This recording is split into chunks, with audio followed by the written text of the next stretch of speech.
Hello बच्चों, welcome to my YouTube channel. आज हम लोग इलेक्ट्रिसिटी के लेक्चर नंबर 5 पर आते हैं और यहाँ हम लोग जो डील करेंगे वो सर्किट वाली प्रॉब्लम्स के साथ डील करेंगे, ठीक है ना। और सर्किट वाली प्रॉब्लम्स को सॉल्व करने के लिए कुछ इंपॉर्टेंट टर्म्स होती हैं आपकी, ठीक है ना। तो वो जाननी बहुत ज़रूरी है, तो पहले उनके बारे में बात कर लेते हैं, ठीक। फिर हम आगे बढ़ेंगे, न्यूमेरिकल्स पर जब ही आएंगे। तो एक तो कंडीशन होती है कि इन सीरीज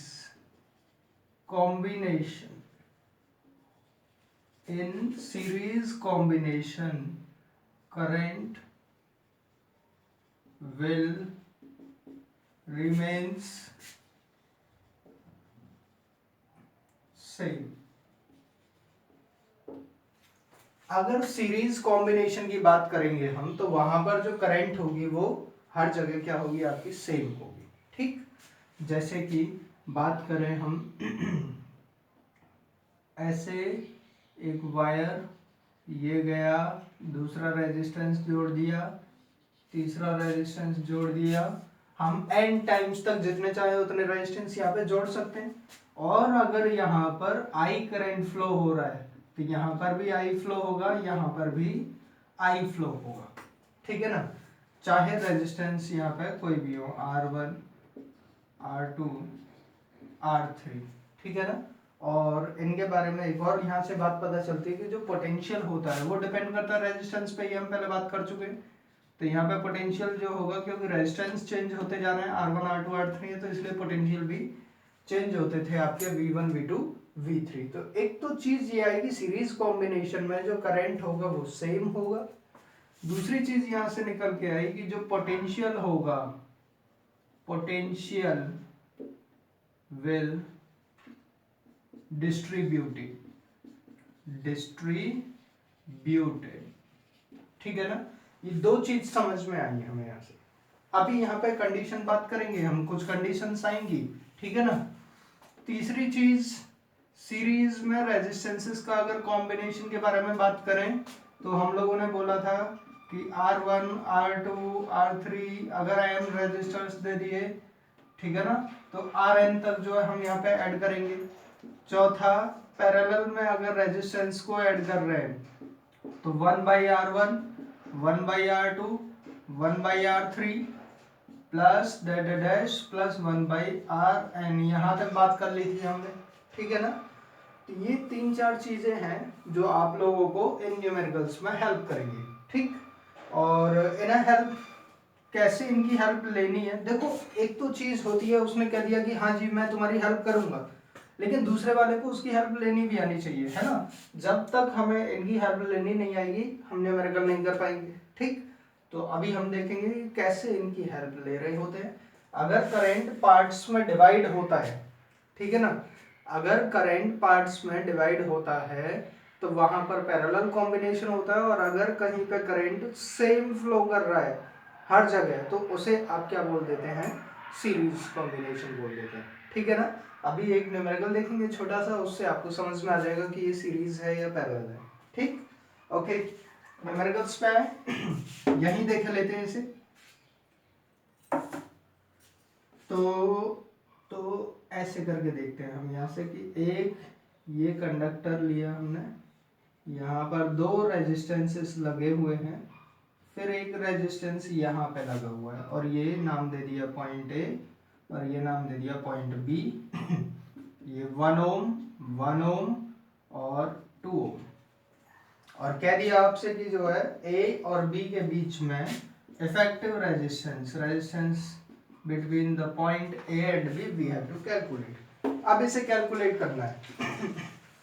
क्या करेंगे, तो यहाँ सबसे पहले, वैसे तो आप लोग डायग्राम देख के समझ रहे होंगे कि ये जो है यहाँ पे डायग्राम में सीधा सीधा दे रखा है कि ये दोनों एक दूसरे के पैरेलल लगे हुए हैं, तो पैरेलल कॉम्बिनेशन होगा। और उसके बाद जो है उसे सीरीज में इसके साथ जोड़ देंगे तो मिल जाएगा वो सीरीज वाला। लेकिन ये सफिशिएंट नहीं है, इतनी चीजों से अगर काम बन जाता तो अभी आगे जो क्वेश्चन आएंगे उनमें कौन बताएगा, अभी देखेंगे। तो यहाँ पे हर किसी के लिए एक रूल अगर आप फॉलो करते हैं तो वो ज़्यादा बेनिफिशियल रहता है, एंड तक आपकी हेल्प करेगा वो, ठीक है ना। हम मान लेते हैं कि जैसे यहाँ पे आई करंट फ्लो हुआ और आते आते यहाँ दो पार्ट में उसे रास्ते मिल गए जाने के लिए, यहाँ पे करंट आ गया I1 और यहाँ पे करंट आ गया I2, ठीक है ना। तो हमने बात करी थी कि करंट जहाँ अलग अलग पार्ट्स में डिवाइड हो जाता है वहाँ पैरेलल कॉम्बिनेशन होता है। इसका मतलब ये दोनों पैरेलल में हो गए, इससे पता चला। तो पैरेलल कॉम्बिनेशन का जो आर इक्विवेलेंट होगा वो 1/1 प्लस 1/1 इक्वल्स टू 2/1, और आर इक्विवेलेंट को अगर वैसे निकालेंगे तो 1/2 ओम निकल के आ जाएगा। अब जो आर इक्विवेलेंट आया वो और ये, क्योंकि यहां से आप क्या देख रहे हैं, यहां से ये करंट ऐसे आया ऐसे I1 और यहां से ये करंट आया I2, तो इन दोनों का कॉम्बिनेशन फिर से, या देखो I करंट ही तो डिवाइड हुआ था I1 और I2 में, और यहाँ फिर दोनों आपस में मिल गए तो यहाँ फिर से I बन गया, ठीक है। मतलब अगर हम इन दोनों को कंबाइन कर देते हैं तो करंट I बन जाता है, और वो करंट I जो है एक ही वायर में फ्लो कर रहा है। तो आपको यहाँ से पता चला कि ये इसके साथ सीरीज में आ गया, क्योंकि यहाँ भी करंट I है और यहाँ पे भी करंट I है, सेम करंट फ्लो हो रहा है, तो सीरीज कॉम्बिनेशन। तो यहाँ पे लिख देंगे आप resistance in series equals to R equivalent plus 2 ohm, और आर इक्विवेलेंट हमने 1/2 निकाला है, 1/2 ओम प्लस 2 ओम, दोनों को ऐड किया तो 2 whole 1/2 ohm equals to 5/2 ohm. तो इस टाइप से जो है आप effective resistance between the point A and B calculate कर लेंगे, ठीक है। अब इसके बाद नेक्स्ट क्वेश्चन पे आते हैं। यार डस्टर बार बार ये खो जाता है। ओके, अब दूसरे में थोड़ा सा कंफ्यूज करने की कोशिश करें। चलो जी, कंफ्यूज करने की कोशिश कर लेते हैं।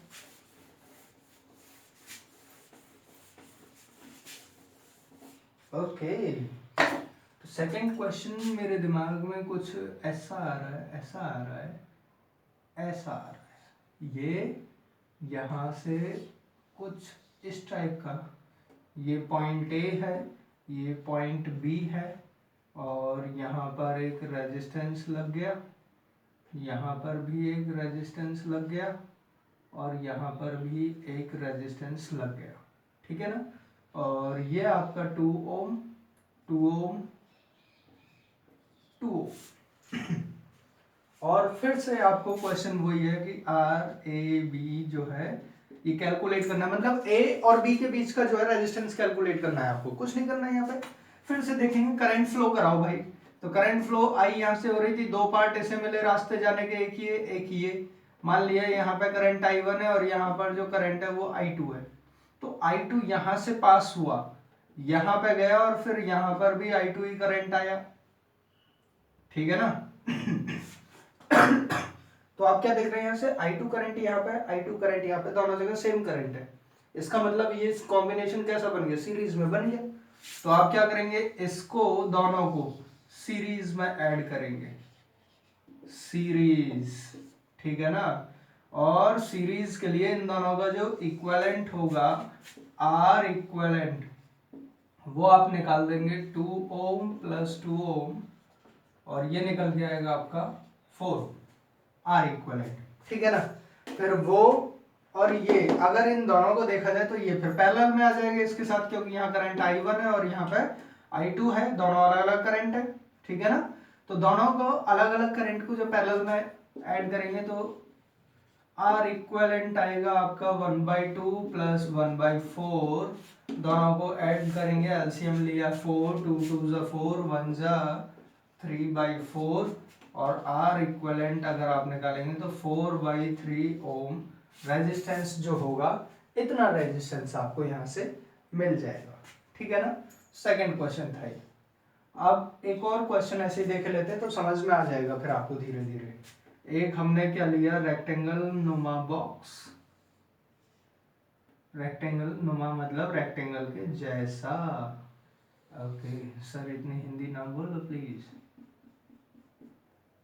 वैसे ही मैं हिंदी में थोड़ा वीक हूँ और आप और हिंदी बोले जा रहे हैं।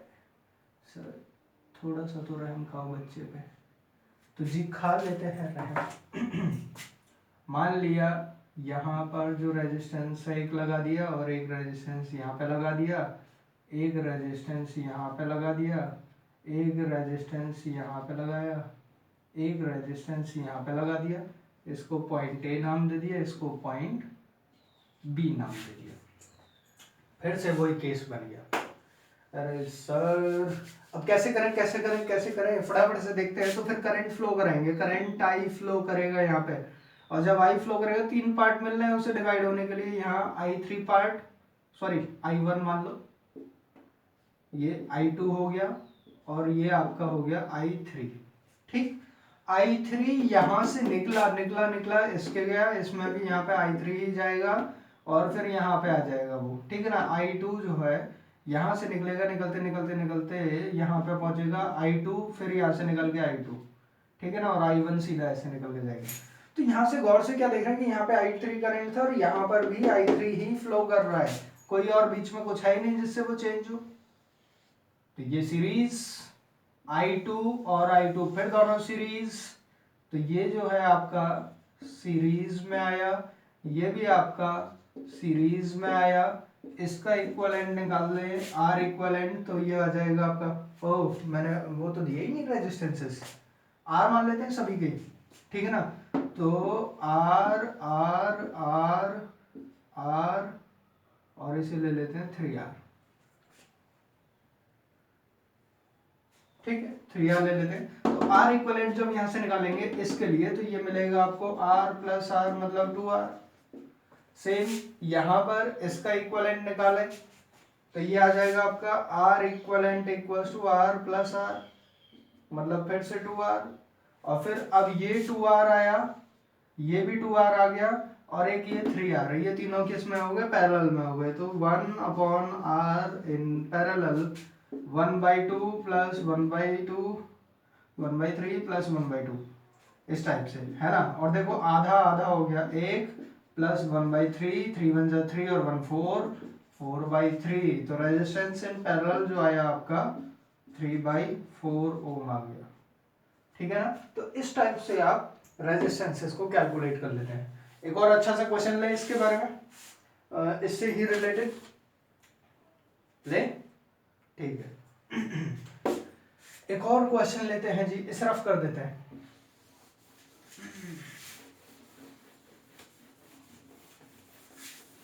क्वेश्चन कुछ इजी भी लेते हैं भाई, हर क्वेश्चन कॉम्प्लिकेटेड बनता चला जा रहा है, बनता ही चला जा रहा है। क्या किया जाए क्या किया जाए, ओहो, तो क्या बनाना चाहिए, बनाना चाहिए नहीं चाहिए सर। ऐसे करके ये एक बॉक्स, ये दूसरा छोटू बॉक्स, और फिर ये रेजिस्टेंस, पॉइंट बी, ये हो गया आपका पॉइंट ए। यहाँ पे आपका कुछ रेजिस्टेंस होगा, ये यहाँ पर भी आपका कुछ रेजिस्टेंस होगा, यहाँ पर भी मान लिया रेजिस्टेंस, यहाँ पे फिर से, यहाँ पे फिर से, और ये हुआ।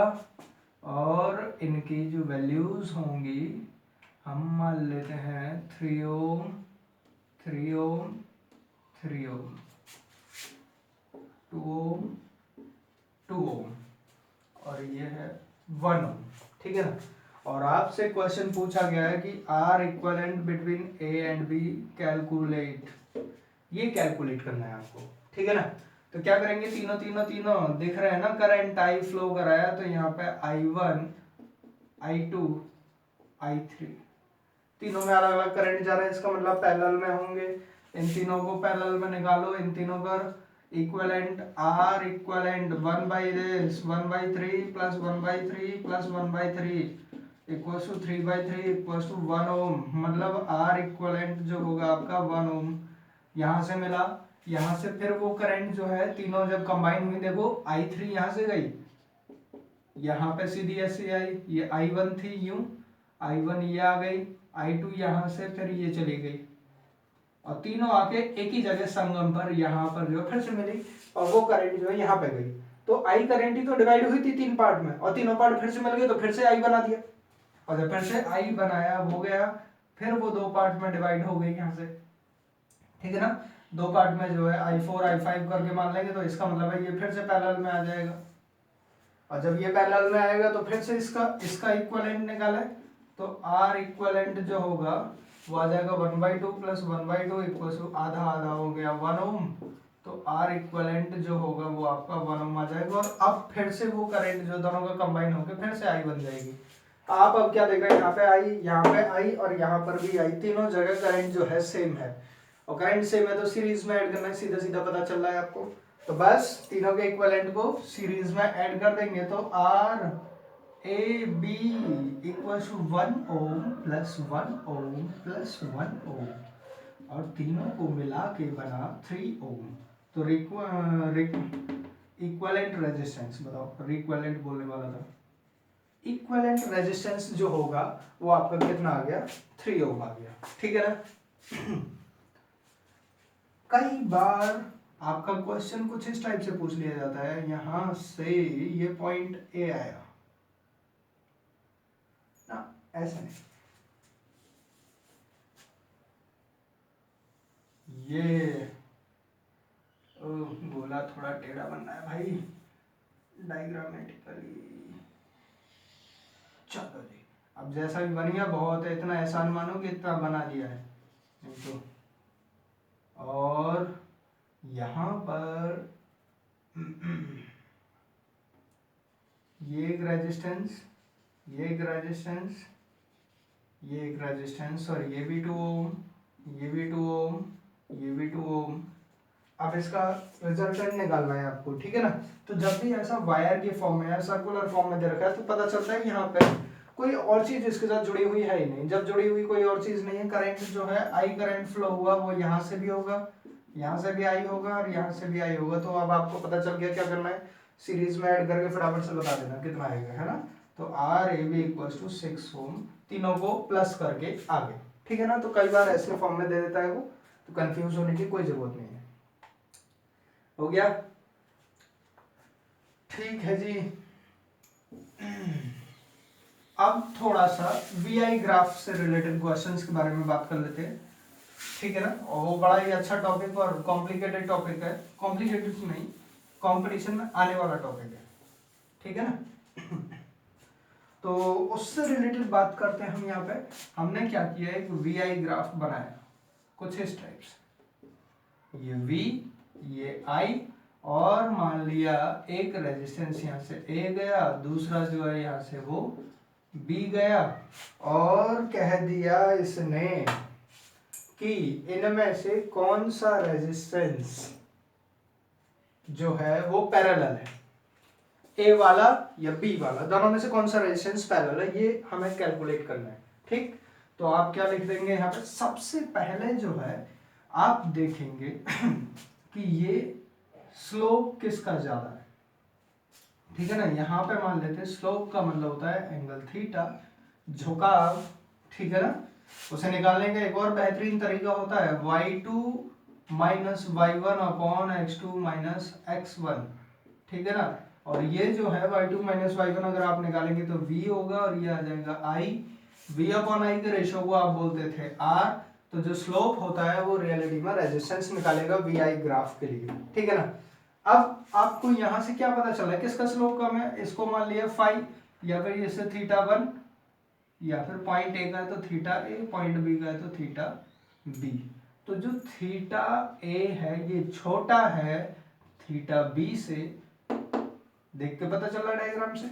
इसका मतलब होगा कि जिसका कम रेजिस्टेंस है, अब देखो इसकी वैल्यू या v अपॉन आई की जो वैल्यू है, जिसके लिए जितनी कम होगी रेजिस्टेंस उतना ही कम होगा, v अपॉन आई की वैल्यू ज्यादा हुई तो रेजिस्टेंस ज्यादा हो जाएगा, ठीक है ना। इतनी चीज क्लियर। इसका मतलब क्या हुआ कि जब जिसका एंगल कम है मतलब स्लोप कम हो गया, स्लोप कम हुआ तो रेजिस्टेंस की वैल्यू कम होगी ना, v बाई आर का रेशियो ही कम हो गया। इसका मतलब क्या होगा कि रेजिस्टेंस ऑफ ए जो है वो कम होगा आपका रेजिस्टेंस ऑफ बी के कंपैरिजन में, ठीक है ना। और इतना करने के बाद एक चीज, ओहो अच्छा एक चीज और बताओ कि रेजिस्टेंस कम और ज्यादा कब होता है, ये मैं पहले डिस्कस कर चुका हूँ कि रेजिस्टेंस जो होता है वो डायरेक्टली प्रोपोर्शनल टू लेंथ पर डिपेंड करता है। मतलब अगर किसी कंडक्टर की लेंथ इंक्रीज होती है तो रेजिस्टेंस जो होगा वो भी इंक्रीज होगा। मतलब जब हम सीरीज में कॉम्बिनेशन कर रहे थे ऐसे, तो एक वायर रियलिटी में तो खाली इतनी लेंथ का था, दूसरा और इसके साथ ऐड कर दिया तो उसकी लेंथ इंक्रीज होगी नहीं होगी। तो सीरीज कॉम्बिनेशन में जब रेजिस्टेंस के बारे में बात करते हैं तो रेजिस्टेंस इन सीरीज कॉम्बिनेशन जो होता है वो मैक्सिमम होता है।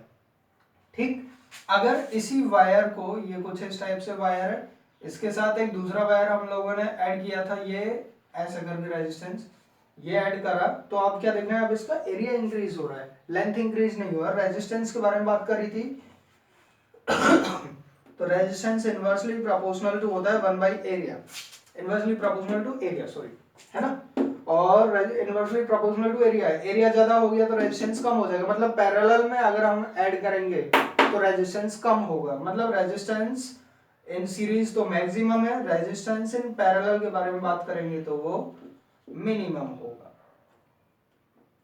ठीक है, तो मतलब जो मिनिमम रेजिस्टेंस होता है वो पैरेलल कॉम्बिनेशन का होता है, जो मैक्सिमम रेजिस्टेंस होता है वो सीरीज कॉम्बिनेशन का होता है। और वो कह रहा है इनमें से कौन सा पैरेलल है, तो कौन सी वैल्यू कम है, आर ए वाली कम है। तो मतलब रेजिस्टेंस ऑफ ए जो होगा ये पैरेलल कॉम्बिनेशन होगा, पैरेलल कॉम्बिनेशन, कॉम्बिनेशन, और ये जो होगा आपका क्या हो जाएगा, सीरीज कॉम्बिनेशन। ठीक है ना, तो इस टाइप से आपको निकलवा लेता है ये। अच्छा, कई बार क्या होता है वो क्वेश्चन में क्या कह देगा, आपको कुछ रेजिस्टेंसेस दे देगा, है ना। एक और क्वेश्चन देख लेते हैं, वो रेजिस्टेंसेस दे दिए इसने 2 ओम, 3 ओम, 4 ओम एंड 5 ओम के रेजिस्टेंस दे दिए, और आपसे कह दिया कि मिनिमम रेजिस्टेंस निकालना है, आर मिनिमम निकालना है। फिर दूसरे में कह दिया आर मैक्सिमम कैलकुलेट करना है। ये सारी वैल्यूज जो आपसे कैलकुलेट करवानी फटाफट से। तो आर मिनिमम का मतलब क्या होता है, रेजिस्टेंस इन पैरेलल, और पैरेलल में जब इन्हें ऐड करेंगे, मिनिमम नहीं पैरेलल लिख देता हूं, है ना। तो ये आ जाएगा 1/2 प्लस 1/3 प्लस 1/4 प्लस 1/5। ठीक, और इनका एलसीएम ले लें फटाफट से, 2 3 4 5, यहां पे ले लेते हैं 2 3 4 5, 1 जा 2 जा, और ये आ जाएगा आपका 5, फिर से 1 जा 3, 1 जा 5, और फिर 15, क्योंकि ये हुआ तो 15 4 जा 60 आ गया जी आपके एलसीएम। 20 से 60 30 टाइम्स, ये 20 टाइम्स, ये 15 टाइम्स, और ये 20 टाइम्स, राइट, सॉरी 12 टाइम्स। ठीक है ना, 50 60 70 77 अपॉन 60, तो रेजिस्टेंस इन पैरेलल आ जाएगा 60, अरे पैरेलल तो ढंग से बना दें, अपॉन 77। ये आपकी मिनिमम रेजिस्टेंस की वैल्यू होगी। ठीक है ना। और जब मैक्सिमम रेजिस्टेंस के बारे में बात करें,